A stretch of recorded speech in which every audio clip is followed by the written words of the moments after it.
session, and this is the plenary provided by Professor Doris Schroeder from the University of Central Lancashire, and suggested and supported by the Australasian Human Research Ethics Consultancy Services. Doris is going to talk about equitable research partnerships and how human research ethics can contribute to that. And it's going to be a presentation in two parts. So first part has been recorded by Doris, along with the editor-in-chief of Research Ethics and the director of 7 clinics who are looking after a large number of sex workers in Nairobi in Kenya. Once that's finished, Professor Schroeder will be joining us for live questions. So great opportunity then to engage in some discussion and debate about equitable research partnerships. I think, Sarah, if you would take it away, let's listen to Professor Schroeder for the first part of this hour. Good morning to Australia from Germany. My name is Doris Schroeder, and I'm very grateful that you joined this session so early. This is a recording, obviously, but I will join you for questions. And when this session is over, it'll be midnight for me. I'm so grateful that this plenary is scheduled earlier than yesterday. So the question today is, how can research ethics committees contribute to equitable research partnerships? And I'm talking here about international collaborative research. I've developed answers for you together with 5 colleagues of mine from the UK, from Kenya, and from South Africa. You will meet 3 of them in the video. The recording with the South Africans didn't work out due to bandwidth issues. They sent their regards to you, and I put them in a photo in a minute. That's the main lawyer of the Sun community, Roger Chinels. The Sun community are the First Peoples of Southern Africa, and the director of the South African Sun Council, Liana Snyders. So as I said, they are saying hello to you.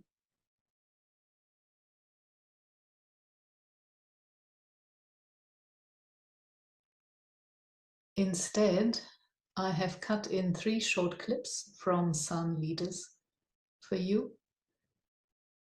This clip is organized around 3 topics. First, how can research ethics committees help prevent ethics dumping? Second, how can research ethics committees provide guidance to researchers through ethics codes? And third, how can research ethics committees help make research more inclusive? Before we start, here you can meet the other 3 colleagues you will see later in the video. Hi, my name's Kate Chatfield. I'm an empirical ethicist at the University of Central Lancashire in the UK, and I'm the editor-in-chief of the journal Research Ethics. Kimani, I'm a medical person, medical epidemiologist. I'm taking care of key populations in Nairobi, Kenya, 33,000 female sex workers, about 10,000 MSMs, and about 1,500 TGs or transgenders.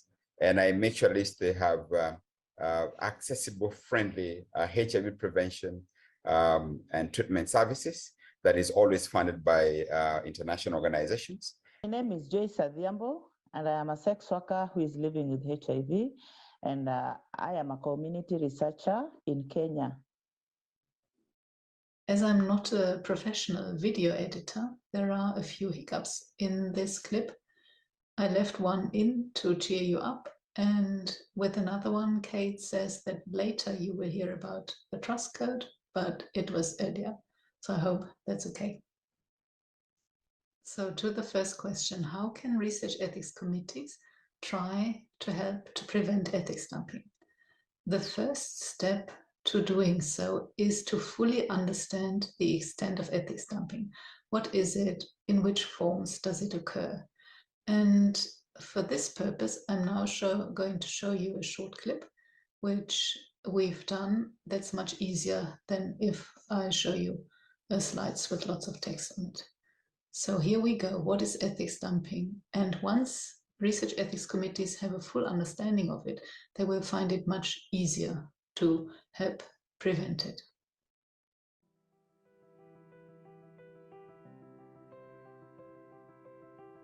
International collaborative research can be highly beneficial, especially when complex challenges need to be addressed. Yet international research also has a dark side: ethics dumping. Ethics dumping is a global phenomenon which involves the offshoring of unethical research from higher to lower income settings.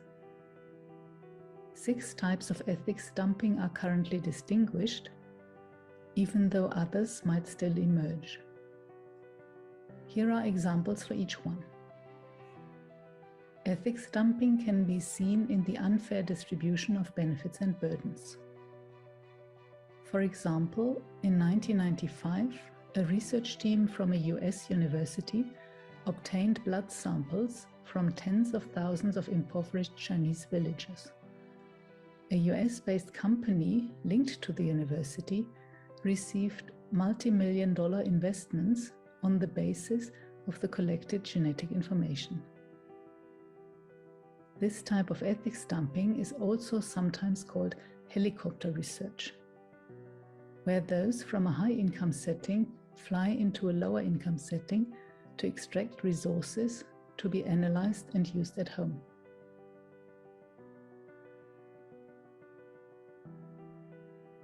Culturally inappropriate conduct is also a form of ethics dumping, and such conduct need not be done on purpose.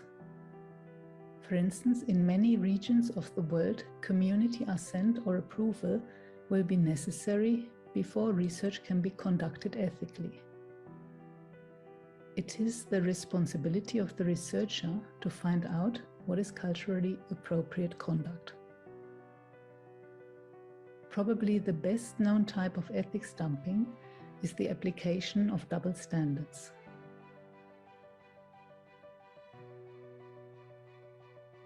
To give an example, 3 clinical trials on cervical cancer screening methods were conducted in India from 1998 to 2015. 254 women in the no screening arm died due to cervical cancer. The no screening control arm would not have been allowed in the US, but was accepted by the US funders for these clinical trials in India. Lack of due diligence is another type of ethics dumping, which can put local research participants at risk. For instance, when personal data are collected about sex workers in countries where sex work is illegal. Researchers also have to avoid lack of transparency or lack of honesty. For instance, where funding proposals require participation from lower-income countries, researchers are recruited with promises of equal rights and equal budgets, which are not honored later. Or research participants are recruited and promised useful feedback on the study, but the researchers do not return and the promises are not kept. The final category of ethics dumping is patronizing conduct. A typical example would be one-sided research agenda setting, where researchers from a high-income country assume they know what research is required in a lower-income country, and then design research the way they think is best. Ethics dumping damages trust and adds unfair burdens onto those who are already burdened. You have now got a better understanding of what ethics dumping is, I hope, but the sense of exploitation in lower income settings when they are faced with researchers who come to extract resources or to extract knowledge or to extract samples is sometimes difficult to understand from far away.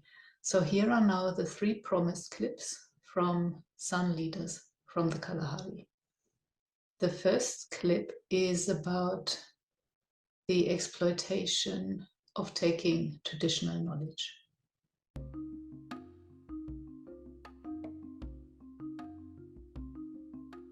Ons grootjies het baie van hulle diep deurdrongende inheemse kennisse van gebruik gemaak om baie medisynes aan tafel te lê tot oorlewing van mense.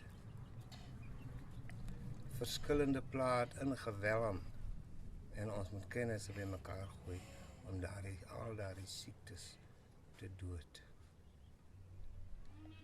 Terwyl my grootvoorvaders in armoede gesterf het, terwyl hulle sulke groot kennisse vir die aarde neergelê het, moet dit maar ewig so gaan.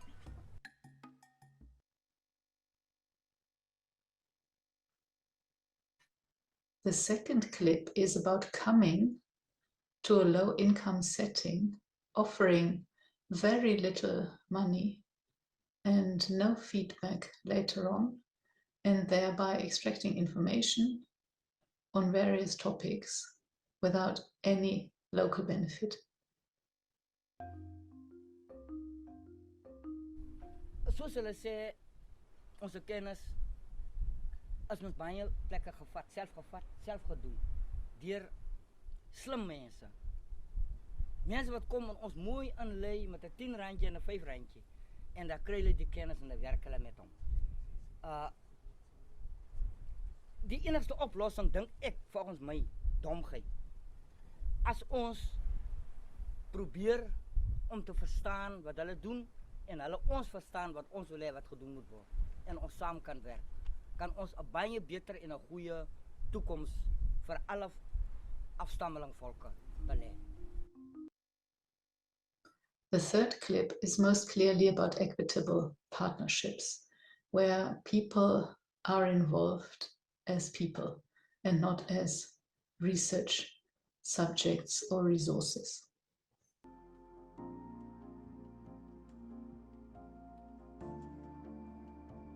Wat ek wil gesê het, ek dink daar moet voordeel wees vir die mense wat nagevors word. So ek dink nie dat hulle die navorsers moet ons sien as museums.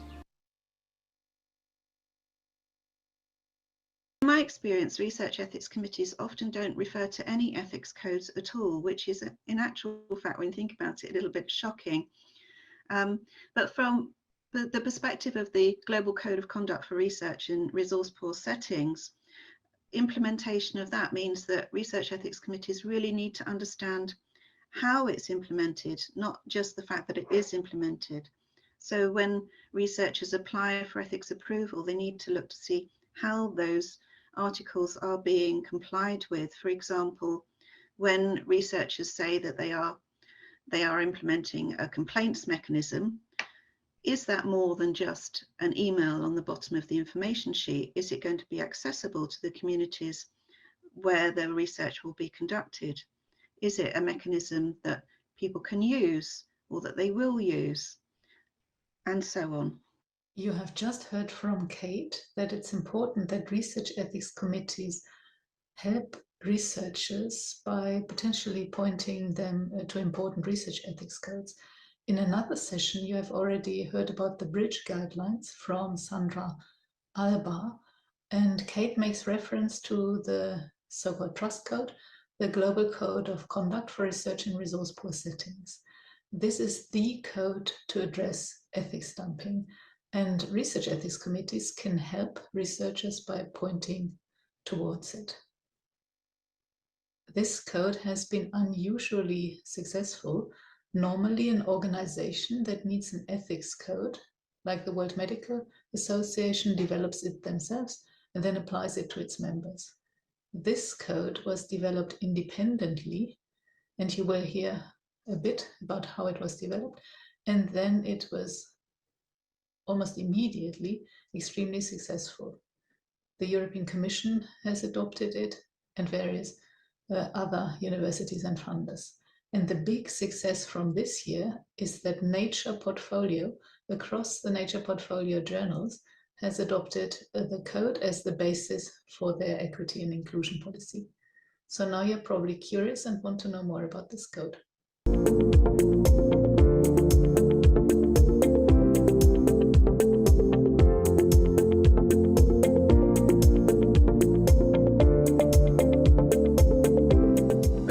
code of conduct for research in resource-poor settings was developed by 13 partner teams and 12 advisors from all continents.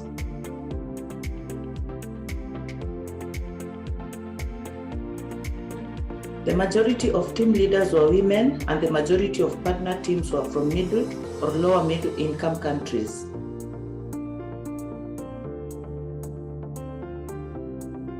Invaluable input was provided by two communities that are vulnerable to exploitation in research: sex workers from Kenya and indigenous peoples from South Africa.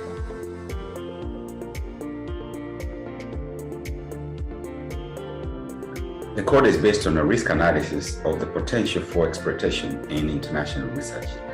88 risks were identified and dealt with in the code.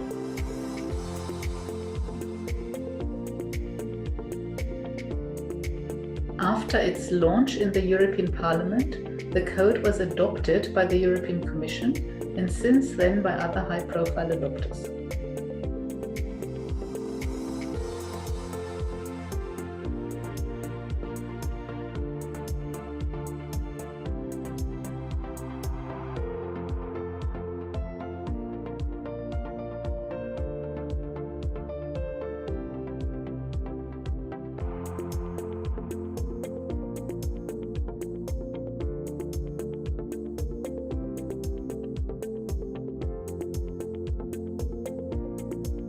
The code is short, precise, and clear so that it can be used by all stakeholders, including those who are at risk of exploitation.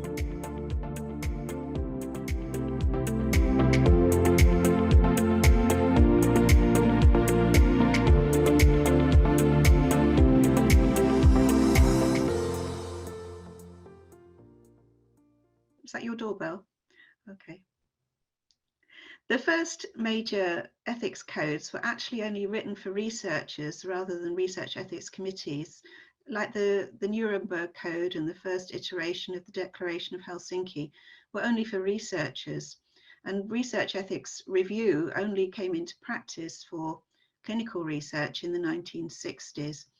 So research ethics review of all different disciplines and all different kinds of research is actually relatively new.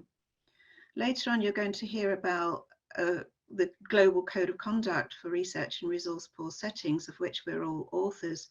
And for that research ethics code, we took into account the perspectives of researchers, but also communities and ethics committees, so that that code applies to all, because collaboration between all of those groups is absolutely vital for ethical research. So I'm speaking on behalf of sex workers from the Nairobi areas, most of whom live in the line of poverty, many with HIV. This group would be regarded as highly vulnerable by almost any research ethics committee, even though we are adults who can make our own decisions. Instead of excluding us from research to protect us, it would be better to work more closely with us. If we can input into research from the start, we can ensure that the risks of harm of research are much reduced, and it is always possible to decide that the research will not be harmful to our community and that the risks are too high. But to make this decision at an ethics committee or another continent is not right. They must also be well-resourced to conduct monitoring visits, because this also emerged to be one of the challenges within our area.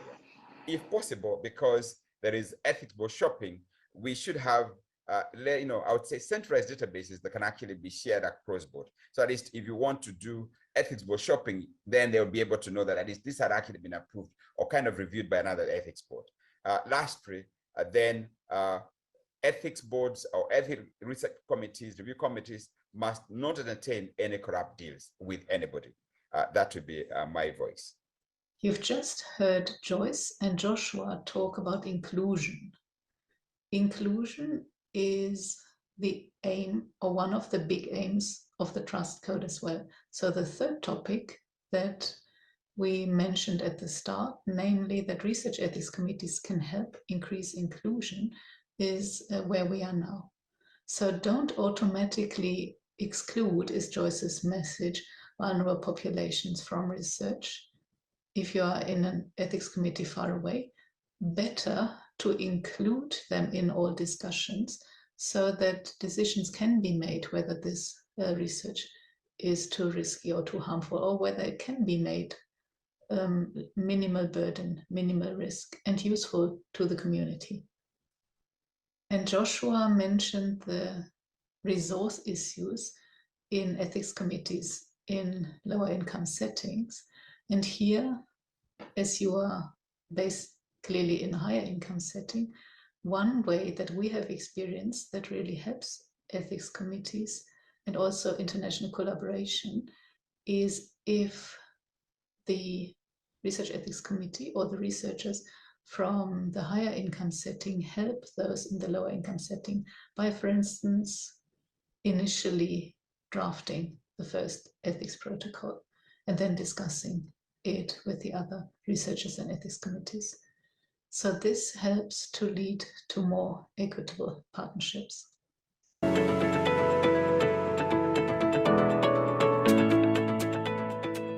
Local relevance of research is essential and should be determined in collaboration with local partners.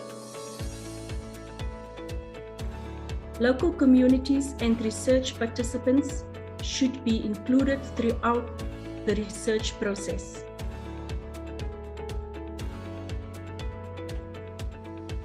Feedback about the findings of the research must be given to local communities and research participants. Local researchers should be included throughout the research process.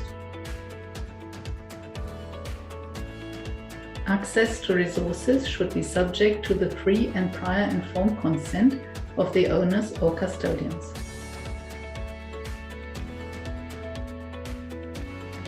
A culturally appropriate plan to share benefit should be agreed to by all relevant stakeholders.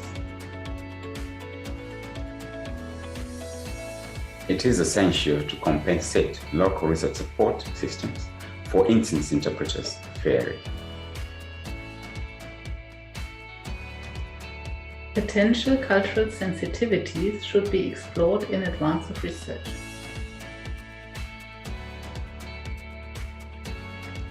Community assent should be obtained through recognized local structures. Local ethics review should be sought whenever possible.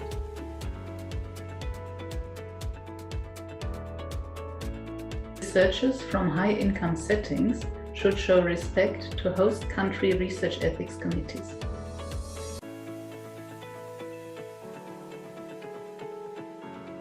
Informed consent procedures should be tailored to local requirements to achieve genuine understanding. A clear procedure for feedback, complaints, or allegations of misconduct must be offered. Research that would be prohibited in a high-income setting should not be carried out in a lower-income setting. Where research involvement could lead to stigmatization, incrimination, discrimination, or indeterminate personal risk, special measures need to be agreed with local partners. Ahead of research, it should be determined whether local resources will be depleted.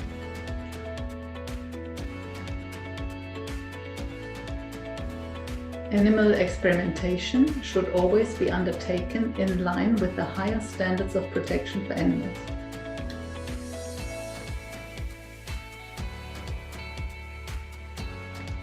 Research should always be undertaken in line with the higher standards of environmental protection.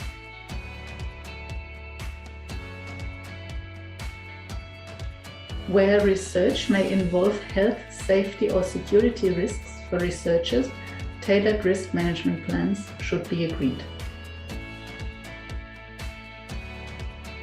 Understanding should be reached among collaborators with regard to their roles. Language barriers can never be an excuse for hiding information or providing it incompletely. corruption and bribery of any kind cannot be accepted. Lower local data protection standards can never be an excuse to tolerate the potential for privacy breaches.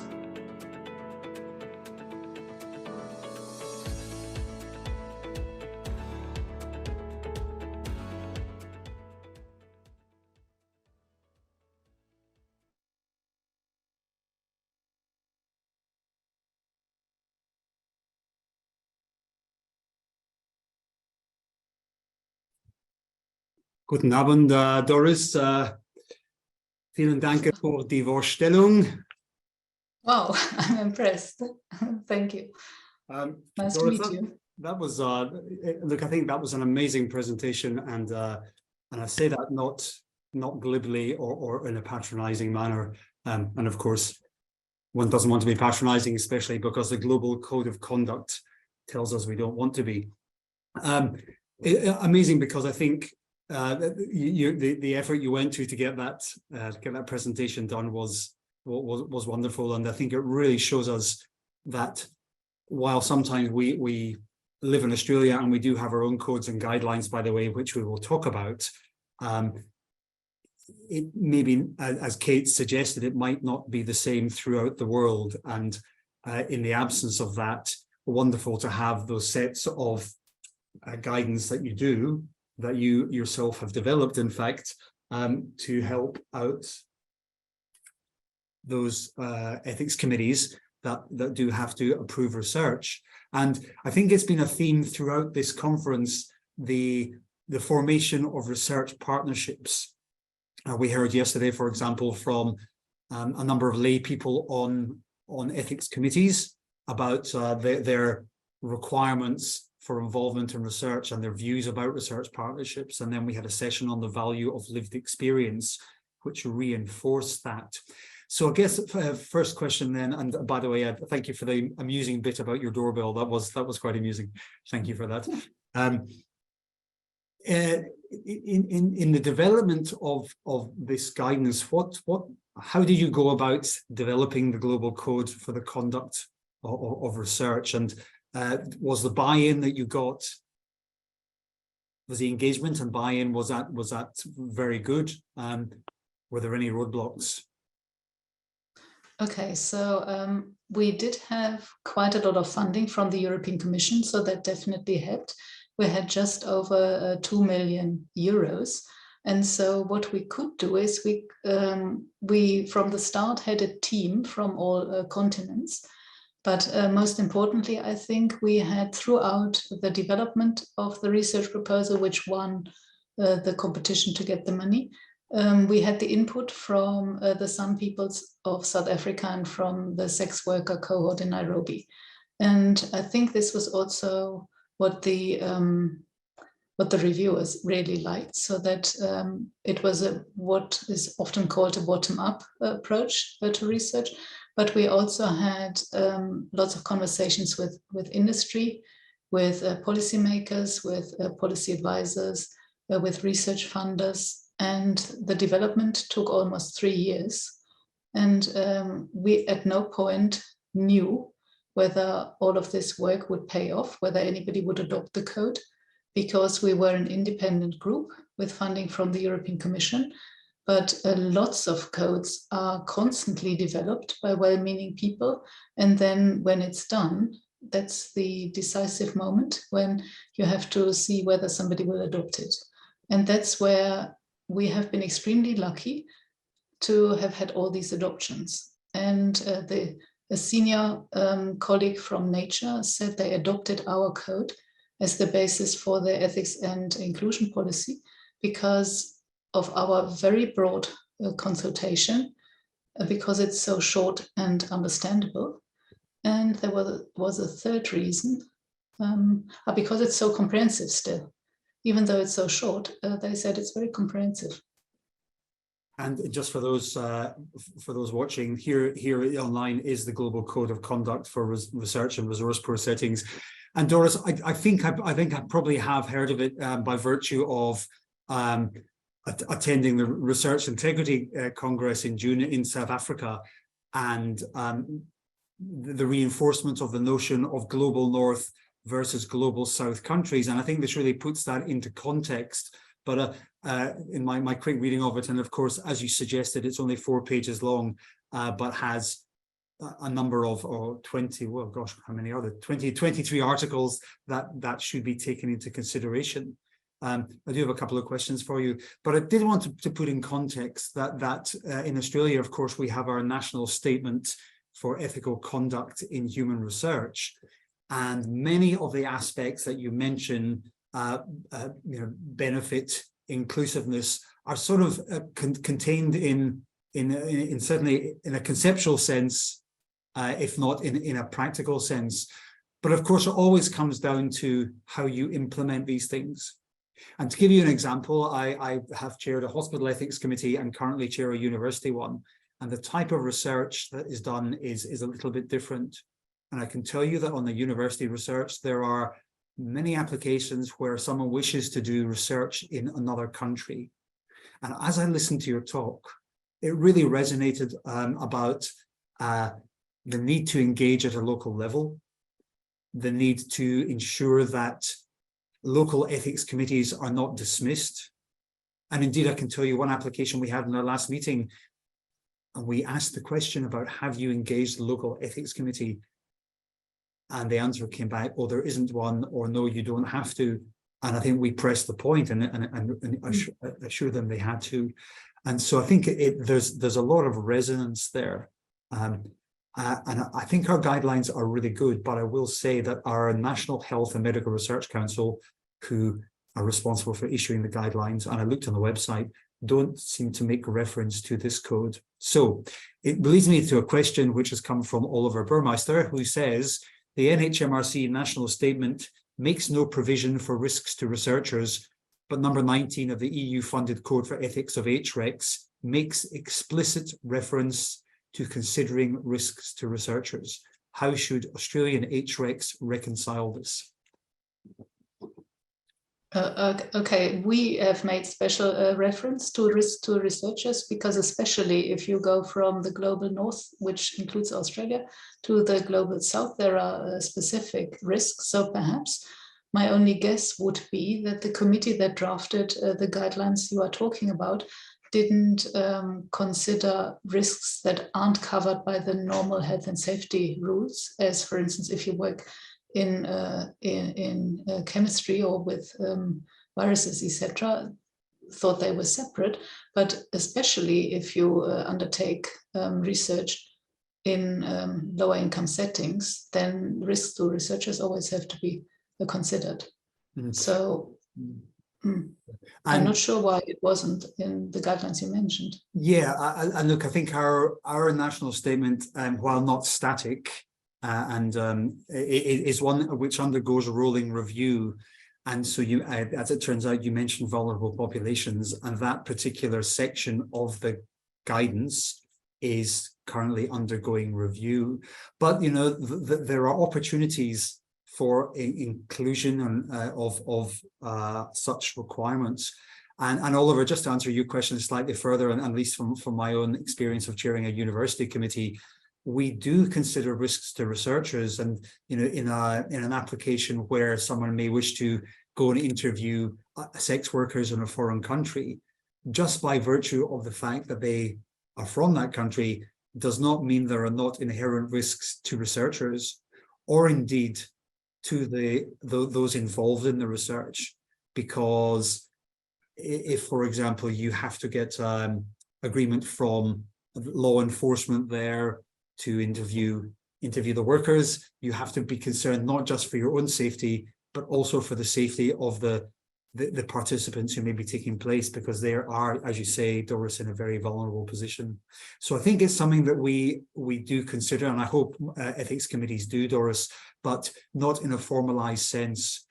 And I must admit, as I watched your talk, your presentation, which is really wonderful, by the way, I was, you know, you realize inside yourself that, gosh, we can be doing better, although it's often difficult to, you know, to bring to bear every wonderful thing you hear in a talk. But as a 4-page document, it really encapsulates I guess, what we need to consider when supporting research overseas. And so, Doris, can I just ask the next question now, which is, the talk was about how ethics committees can support international research. What do you think are the responsibilities of the institutions that support ethics committees? And I ask that because some of this appears to be at an institutional level. So even if we talk about safety of researchers, in a way that's about the host institution having their view of the world as opposed to the ethics committee. How do we deal with things that are tangential, you know, potentially slightly ethics committee based, but definitely institutionally based? Could I just so let's say that the code itself is only 2 pages. The first page is just the picture, and the last page is just who are the authors. So we managed to condense everything into 2 pages, and that was partly possible because we rely on other ethics codes for the basics, of course. So we haven't rewritten the history of research ethics, but if you, in addition to doing research, go into a different country, culturally different, that's where the 2 pages come in. So what are the responsibilities of the institutions versus the ethics committees and the researchers? Like Kate said in the video, and she is the editor-in-chief of research ethics, so I think she knows a lot. Collaboration is absolutely key. When you point fingers at, well, that's nothing to do with us, that's an institutional responsibility, or this is just the researchers getting things wrong, or the research ethics committee not noticing a problem or being overly patronizing, that misses the point in the sense that people don't realize that only in a collaborative manner can this work. This is partly the collaboration between researchers and ethics committees not being one of hostilities, which I've also encountered, not being one of policing and one telling the other and the other just have to obey. But it's also, of course, about the institutions putting the big picture view into place in such a way that both the researchers and the research ethics committees can do their work well. So, for instance, when I talk about the trust code, I've been in contact with many researchers who are using it in their projects, but they now want institutional support for it. So last week, the University of Ghent in Belgium adopted the code across the entire university. So that's an institutional step where they also went public saying, we at the University of Ghent are against ethics dumping and helicopter research. We are pro equitable relationships, research relationships. So this was an institutional response, which now, of course, makes it much easier to the researchers who, for instance, say, getting local ethics approval is so time consuming. Where shall I find the time and the resources for this, or even community approval? So easier for the researchers when they have institutional support. But I also know researchers who don't, and they still try to be equitable just by themselves. Mm-hmm. So, and Doris, there's another question, which is, when corruption has sadly become part of the landscape, how do you change it? But I just want to preface that question by recognizing that although I talked about university research, we know fine well that many clinical trials might be done in lower income countries such as India and China and of course Africa, principally because of the easy access to participants, not as a research partnership, but because we know the reasons why. And even then, the results of the clinical trial themselves wouldn't necessarily be representative of all populations. But thank you for the question. But so when corruption has become part of the landscape, how do you change it? I mean, I'm just thinking in my head, how do you change it? I mean, clearly you change it by everyone adopting the same thing, but that is presumably not idealistic, but will take a while. Yeah. Have you personally, I think corruption is a topic that that really takes it to the researcher level, because it's clear that corruption is not acceptable. Joshua mentioned it in our video. It's part of the global code, so everybody who uses it knows that it's not acceptable. So I think this really goes to the researcher, and we've looked at so many cases of unethical behavior, but not on any occasion did we come across corruption, or did a case of corruption. None was brought to us. So have you personally encountered a case? Because I find it very difficult to give a concrete answer without knowing in which contexts this So I think corruption is an emotive word, and perhaps poorly framed, because I suppose ultimately it is the role of an ethics committee to either approve or not approve a study. So, you know, again, one can choose not to approve it on the basis that it doesn't meet the requirements in the global code. I think it may be better framed to say that there are, rather than corruption, you know, that there are, you know, financial reasons for getting research done, perhaps potentially larger, you know, I think we know what we're talking about. I don't want to sort of name it as such, but if one can make money out of development of a therapeutic intervention, then that's a motivation for doing so. But I will sort of kind of rescind what I said about corruption, because I think as we think about it, it makes perfect sense that if an ethics committee follows this code and, as you suggested, has a culturally appropriate plan, then you know, you can choose to approve it as an ethics committee or not, dependent upon the satisfaction of that committee. So Doris, I might just move to the culturally appropriate plan. And, you know, to my mind, sort of our data management has been a very important topic. And I personally think that every researcher should be providing a data management plan before we approve research. What, as a slightly naive question, but feel free to expound on it, what sort of aspects would you consider essential in a culturally appropriate plan? Can I first comment on a data management plan? This is obviously the case when you involve personal data. So for instance, when we drafted the code, we worked with a sex worker cohort in Nairobi.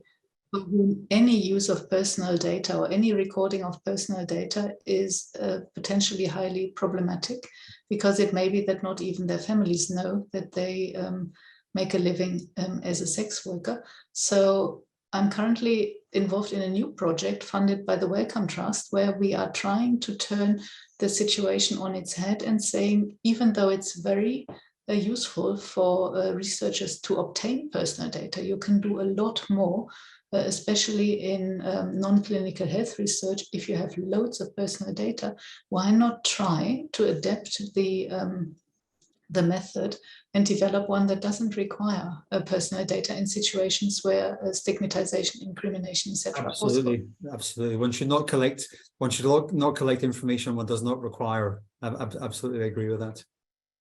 Yeah, and but it's very difficult to just say don't collect the information if you don't have any methods in place to have alternatives for social scientists. But that's why we're currently developing some where the contact is also not by researchers, social scientists who fly in to the country, but who train up local colleagues who are then without a degree or without even A-levels, still being put in the situation of interviewers with full support.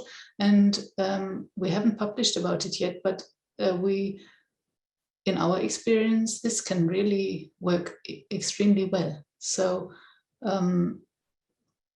it's unusual, but I think looking at it from the perspective of the research participants should perhaps lead to some innovations to reduce the burden and the risk, rather than putting ever more complicated GDPR in Europe requirements or data management plans to be checked by ethics in place. I love that idea. Yeah, Yeah. In relation, Doris, to the sort of question I asked about the culturally appropriate plan, I may just move on to it. So a really good question, this one. And I know that when I was doing law a couple of years ago, I was looking into the traditional knowledge pillage of San intellectual property. And so the question here is there any reference to guidelines for intellectual property ownership? And are there requirements for sharing the resulting pharmaceutical benefits and profits? So at the moment, after the climate change conference, there will be a COP16, which will talk about benefit sharing, access to traditional knowledge, etc., based on the Convention on Biodiversity and the following Nagoya Protocol. So I think it's might even start next week. So I think lots of news will potentially come out of this big world leader meeting, because the issue of digital sequencing information and obtaining traditional knowledge, for instance, on plants, then digitalizing this information and providing it to researchers worldwide under open access will again bring the intellectual property rights discussion about traditional knowledge to everybody's attention. And I think, personally, I'm very curious what will happen next week, and I think the week after on it. Yes, and I think look, there are so many parallels, Doris, between the global code and again in our own country of Australia, where we have our own First Nations people, and there are very similar aspects. And I'll just move on to a comment from Angelo Diedrichs from Far North Queensland. Thank you for this, Angelo. In our HREC in Far North Queensland, we deal with a number of applications for studies conducted with First Nations people, and often the reference is made to input from First Nations people, but they may not actually be culturally or relationally connected to the communities involved in the research. It is therefore essential to have engagement with local and connected communities. And if I put that in context, Doris, I think one of our speakers the other day, Greg Pratt, talked about doing not exhaustive, but a large consultation. He's an Indigenous man himself, not exhaustive because there are just so many First Nations communities, but he's been to many of them. Is it? It's obviously something that researchers have to consider when they're doing research in a global South country. And do you advocate that this engagement with the communities has to be relevant to the research itself? So you can't just go to one community that's not involved in the research. The community itself has to be involved in the research. Is that how you see this? Yeah, so the first article of the code is local relevance is essential. And I think the second or the third is local researchers, but also local communities have to be involved from the start.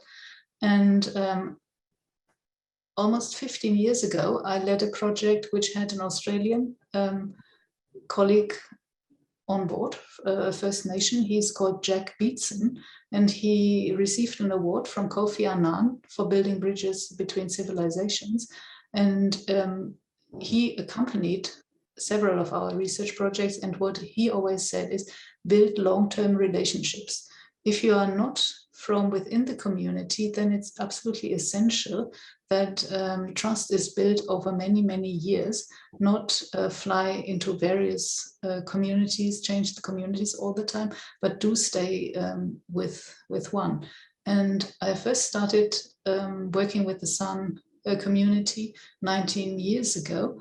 And so this is the relationship that I personally built. And several years ago, we managed that the first ethics code an Indigenous community in Africa has ever produced was released 1 year before the Trust Code. It's a sister code. So the San community have their own research ethics code, I saw that actually, which they can hold researchers to account. Yeah, that's excellent. And what I love about this code is they say, we have been exploited, and then they give examples. So it's not sterile, this code. They really show how they have been exploited, and it's still short, and that they don't want this to happen again. And I did mention Doris, that our own national statement, our own guidelines, if you like, I won't call it the Bible because, again, it's just guidance, and we should all be alive to the fact that it shouldn't be static. You know, we should be adopting contemporary approaches, not relying on you know, things that might be static. In that sense, and noting that as Fran Colley is pointing out, thank you, Fran, and thank you for your input yesterday in that session. There are some excellent statements in your code about the inclusion of culturally and linguistically diverse communities, which we don't have in our own guidance. But in terms of remaining static or dynamic, how do you, I mean, have you been able to future-proof your the code, or do you envisage that as with the SAN code, it might become dynamic and a living document, if you like? The SAN code was launched in 2017, and the trust code, the larger one, was launched in 2018, and we from day one, essentially, we expected people to say, but you've forgotten this, you've forgotten that, and really this needs to be a living document. When are you going to revise it? And to this day, we haven't, for neither code, we have not received a single request for change, which is, I guess, quite unusual, but it's also it's good and it's bad, I think. It's encouraging as well. So it would be a living document if we had input from a credible source that would require a change. And Rob Lovely, hi Rob, has pointed out, Rob's an HREC chair down in Sydney. It was pointed out that when the national statement was recently revived, this issue was explicitly excluded as a responsibility of HRECs. And I think that speaks to some extent, Doris, to my question earlier about this tension between institutional responsibilities and ethics responsibilities. But again, Rob, I mean, I think ethics goes a number of ways. I mean, if you're talking about responsibilities of researchers and that the researcher themselves makes provision to protect the safety of both participants and the research themselves, and also ethics committees, I think, have a responsibility to consider, you know, the information that's going to be collected and the benefits that will accrue and how this will be disseminated. So it is, Doris. I mean, I love your code because I think it lays it out clearly what should be considered. As Rob points out, there's still this tension about whose responsibility it is. But that notwithstanding, I do think that our governing, well, we don't actually have a governing body, but there certainly should be more requirement to take this into account and consider the proposals you put forward. So Lewis, thank you for your preso yesterday. Again, Lewis, how far should an Australian HREC go to verify the appropriate level of engagement, including host country governance processes? Okay, that's a very good question because it goes to implementation. And what I can give you an example that the SAN have encountered when they wanted to obtain community approval, because it also works the other way around, where researchers just came and said they wanted to see an ethics approval from the European country, and this person just said there isn't one. And we haven't got an ethics committee in our university, and it took me about a minute to find out they do. So I think in these easy cases, the research ethics committees should make an effort, especially when with statements such as there isn't a local ethics committee. It can very often be found out quite easily that there is, and then they should point this out. But how far they should go to say it's quite easy to show that there are local collaborators. If you can say we're collaborating with the university so-and-so, then and specific personnel, that's also not very time consuming. Yeah. But I guess, Doris, if I mean, Lewis's question was, to what extent should ethics committees go to make sure that local governance processes are appropriate? And I take that point. And by the way, as I said, we've just been through this issue where someone said, well, there isn't a local ethics committee, in actual fact, twice. And we we did the due diligence to establish that there was a local ethics committee.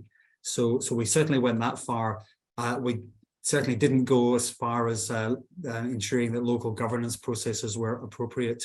But the question is, does that remain in the realm of the researcher, the local ethics committee, the host institution, etc.?